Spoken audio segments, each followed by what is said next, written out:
dessa disciplina de análise orientada a objetos, tá? A gente vai ver outros diagramas UML, que nós já vimos diagrama de caso de uso e diagrama de classe, que são basicamente os principais diagramas que existem no UML. A gente viu também um pouquinho do diagrama de objetos e como ele está obsoleto, tá? Não está sendo mais usado. E agora a gente vai ver outros diagramas que também são interessantes, que vão dar uma outra visão sobre o sistema. Então, na aula passada a gente viu o diagrama de classes, né? Viu o conceito de classes, o que são atributos, métodos. A gente já tinha visto antes, então a gente fez uma revisão, um aprofundamento.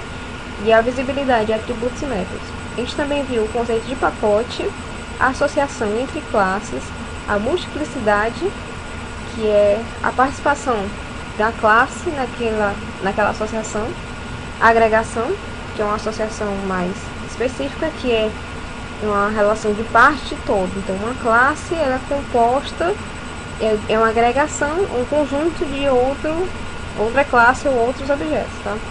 Que é bem parecido com o conceito de composição. Tá? Lá a gente viu na aula passada que a diferença entre a agregação e a composição. Na composição, a parte não existe sem um todo. O todo é realmente composto daquela classe, certo?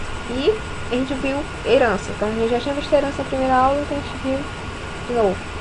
E o diagrama de objetos que foi obsoleto agora na UML. Então, vamos começar agora com o diagrama de sequência. Então, ele representa uma sequência de troca de mensagem de objetos para realização de um processo. Então, grifei aqui as partes mais importantes dessa frase. Apesar de ser curta, ela tem informação muito importante.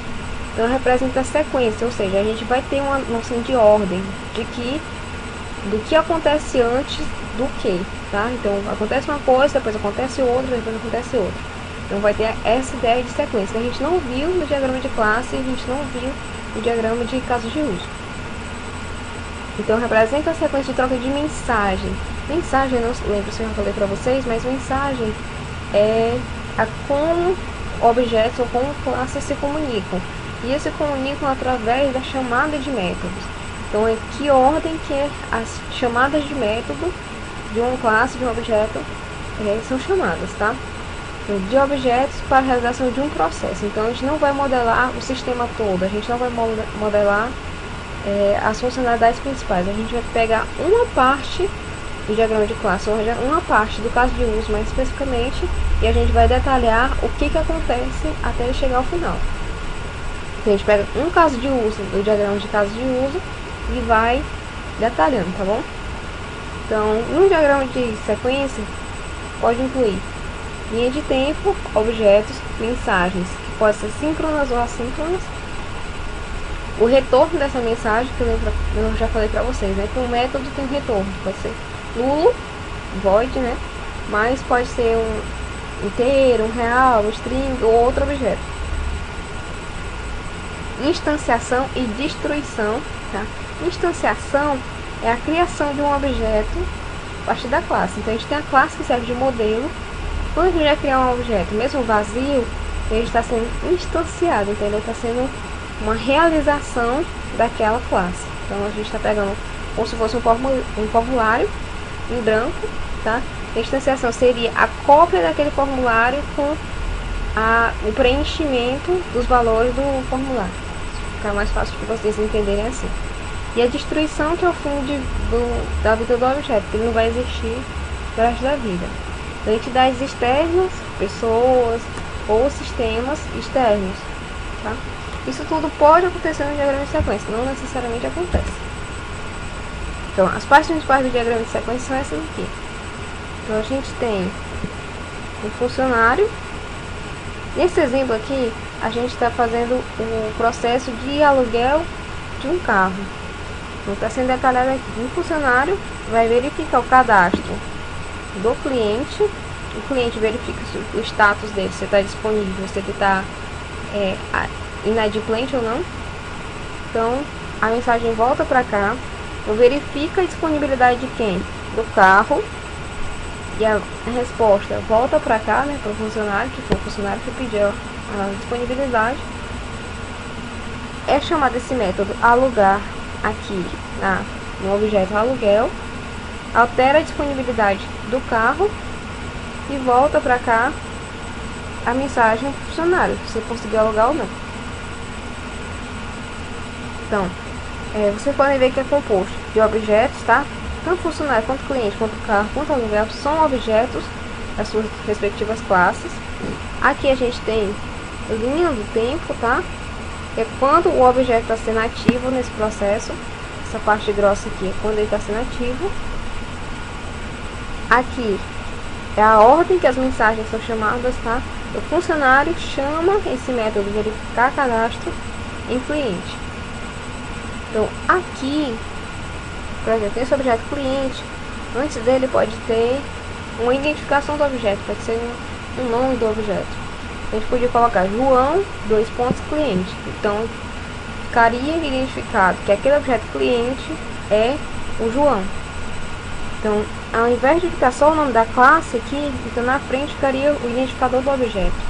Então, funcionário, vamos dizer que o Mário é o funcionário. Então, Mário, funcionário. Então, o Mário é um objeto da classe funcionário. Poderia vir assim também, tá? Aqui poderia estar especificado melhor que parâmetros estão chamados junto com esse método.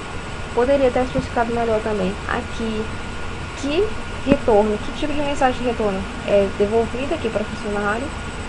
E aqui não ficou claro, aqui não está sendo especificado quando cliente, carro ou aluguel são instanciados, tá? Mas existe um ponto que pode se representar também de cessação e a destruição, como falei para vocês. E funcionário pode ser um ator qualquer, ou pode ser um objeto também de uma classe que exista no sistema, como funcionário. Então pode ter objetos e pode ter também atores do diagrama de caso de uso. Então vamos para o diagrama de atividades. Então, mais do que qualquer outro diagrama OML, ele é aplicável para qualquer modelagem comportamental. Então não é só para modelar sistemas, ele serve para modelar praticamente qualquer coisa, tá? Que represente comportamento. Foca mais na execução e no fluxo de comportamento do sistema do que em como ele é construído. Então, geralmente representa o comportamento realizado quando o método é chamado. Também pode ser iniciado por um evento externo, finalização de uma compra, por exemplo, ou um evento temporal, por exemplo, a geração de relatório programado para 2 da manhã de sábado. Uma atividade é um comportamento composto de uma ou mais ações. Uma ação representa um passo único dentro de uma atividade onde manipulação de dados ou processamento acontece. E ele é representado assim. Então, tem essa bolinha escura, simples, que ela representa o início, tá? Da atividade. E essa bolinha escura, mas com uma circunferência clara ao redor dela, é a atividade final, é o ponto final. Então, esse diagrama representa que atividades ocorrem para aprovar ou reprovar um aluno. Então, o que acontece? De início, as notas são lidas, são verificadas, é calculada a média, não está especificando direitinho que tem que somar todas as médias, tem que dividir o número de média, isso vai calcular todas as notas, somar todas as notas, dividir pelo número de notas disponível e ainda a média. Não é para ser um algoritmo tão detalhado, só vai dizer as principais atividades que ocorrem para chegar para a realização desse processo. Então as notas são lidas, a média é calculada, e aqui tem um ponto de decisão, tá? Se a média for maior ou igual a 7, vai ser impresso aprovado. Se a média for menor do que 7, então vai ser impresso na tela reprovado. E aqui tem um ponto de convergência. A diferença do ponto de decisão é que aqui nesse losango vazio as setas estão saindo dele. O ponto de convergência, as setas estão chegando nele, tá? Então, o ponto de decisão vai se comportar de maneira diferente de acordo com essa condição aqui, que está entre colchetes, e convergência vai levar a um estado comum dessas duas situações. Então aqui a atividade inicial, ponto inicial, depois que é impressa aprovado ou reprovado, chega no ponto final. Então, as atividades são representadas por esses retângulos com cantos arredondados com as ações que vai ser realizada naquele ponto da atividade. Então, pode ser iniciado com um evento externo, então clica no botão de finalizar a compra, ou um evento temporal, então pode ser uma coisa agendada, uma atividade agendada. Então, é composto de uma ou mais ações, como eu falei para vocês, que são esses retângulos de cantos arredondados. E, como vocês viram, ele representa a execução, o fluxo de comportamento do sistema, tá? Não diz como é construído. Por exemplo, o diagrama de classe ele dá mais uma noção estrutural do sistema. Aqui ele dá uma noção de comportamento do sistema. Aqui não está dizendo que classes, que objetos estão sendo envolvidos e como é que eles vão interagir entre si. Só está dando a ideia do fluxo das ações necessárias para terminar aquela atividade. Então, outro diagrama que a gente vai ver é o diagrama de estados. Ele pode ser um pouquinho semelhante ao diagrama de atividade, tá? Então, o estado inicial também, tem o estado final também, tem os retângulos arredondados e tem os setas de fluxo também. Então, qual é a diferença do diagrama de estados para o diagrama de atividades?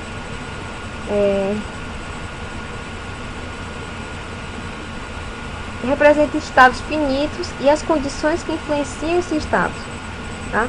Então, no diagrama de atividades, nós temos aqui ações, tá? Representadas nos retângulos.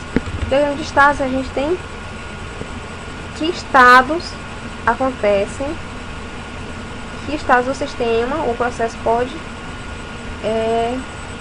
apresentar, ou objeto, então vamos focar mais no objeto.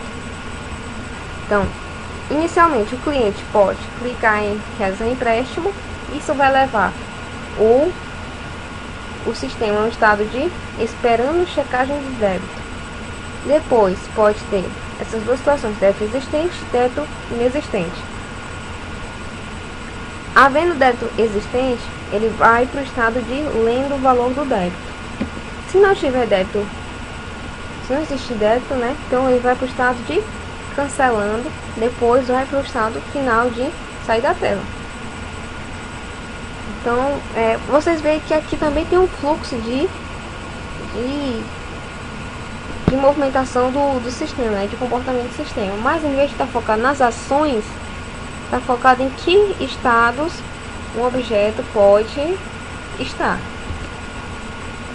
Então, ele pode ter vários estados finais, como a gente está vendo aqui nesse exemplo aqui, temos o estado final aqui, depois que o valor é validado, e aqui depois que é verificado que não existe débito e a operação é cancelada. Representa estados finitos e que condições influenciam na mudança desse estado. Então aqui vocês podem ver que o estado são 4 estados diferentes que pode estar nessa situação, e como chegar de um estado até outro, como passar desse estado para cá, por exemplo. Então, pode representar as mudanças de um objeto, entidade ou sistema, e não deve ser usado para representar todos os objetos do sistema. Vocês vão chegar a ver modelagens de centenas de classes, centenas de objetos diferentes, porque cada classe pode ter vários objetos diferentes. Então, isso aqui não é para representar todos os objetos do seu sistema. Você vai representar, com o diagrama de estados, os estados dos objetos mais importantes para o sistema. Então, o estado de que uma conta de banco pode estar, que estado um cliente pode estar no sistema, ele pode estar ativo, pode estar inativo, deletado, cancelado, suspenso. Então, como mudar de uma situação para outra? Então, só os objetos mais principais, mais importantes, o que realmente precisa ser controlado, a mudança deles é que vai ser representado nesse diagrama de estado. Então, não é para representar todos os objetos do sistema com isso, não. Só o que realmente é importante manter noção de que estados eles possuem. Certo? Então esses três diagramas que a gente viu, diagrama de sequência, diagrama de atividade, diagrama de estados, são alguns dos outros diagramas que existem na UML. Existem muitos outros diagramas na UML, mas eu resolvi mostrar só os principais, só os mais importantes, que ajudam a ter uma noção importante do sistema. Tá? E agora a gente vai ver algumas boas práticas da UML. Da UML não só da UML, mas da orientação a objetos. Então existem uma coisa muito importante chamada teste, tá? Que eles servem para testar métodos e classes, verificando se os elementos, métodos ou classes, se comportam da maneira esperada.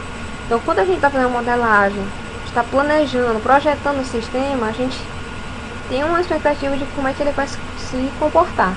O teste é feito para verificar se ele realmente está agindo como a gente queria que ele agisse.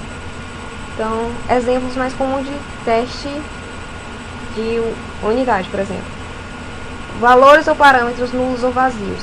Se eu tenho um método que ele recebe algum valor, algum parâmetro, o que acontece se o valor que ele precisa usar, o parâmetro que ele está usando, vier nulo ou vier vazio?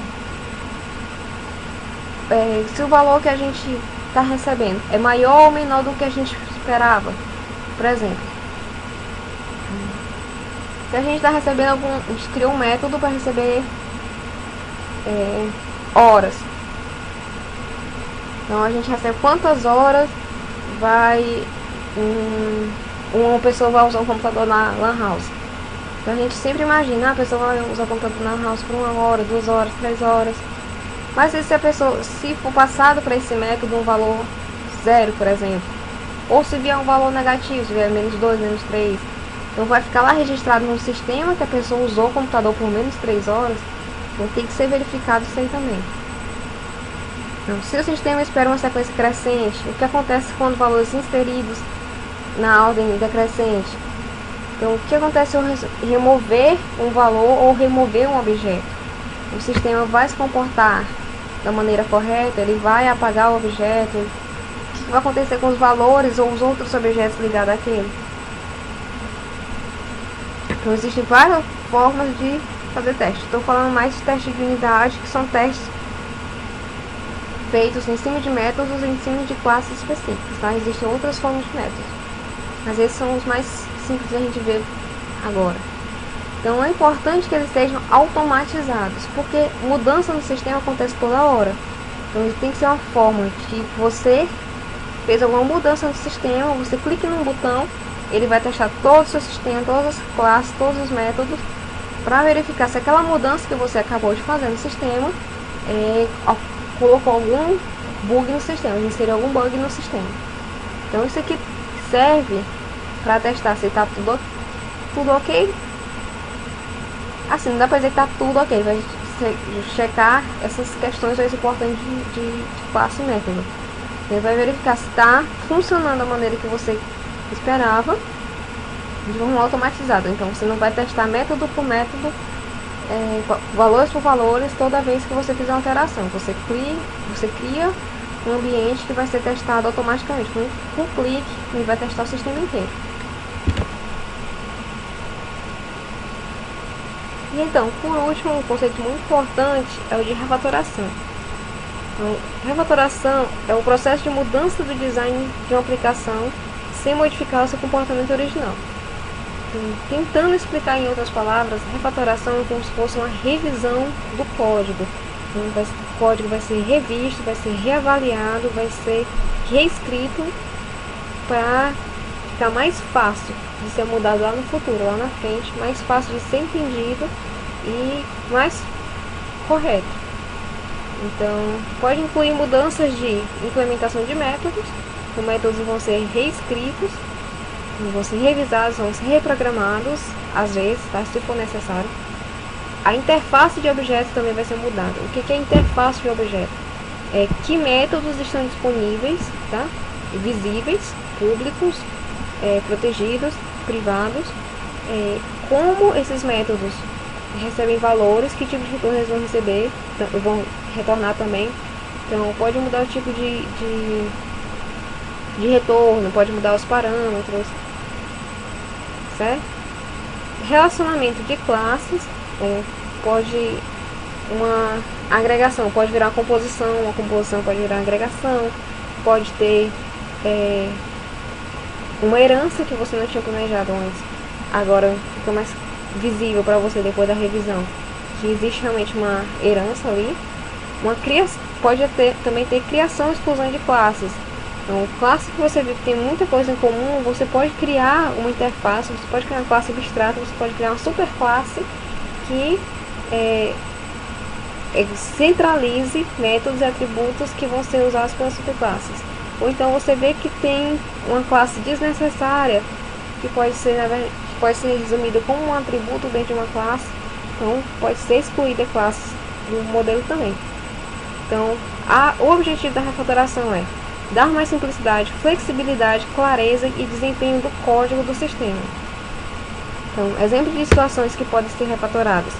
Quando existe o código duplicado, tá? Existe o mesmo código, o mesmo método, muito parecido em uma classe, também existe na outra. Então, se existem vários métodos repetidos nessas duas classes, pode ser criada uma superclasse que vai manter esses métodos lá, que não precisa ser implementado nas duas ao mesmo tempo. Qual a vantagem disso? Se existir os métodos forem centralizados em um único lugar, quando for necessário alguma alteração no método, só precisa alterar lá na superclasse.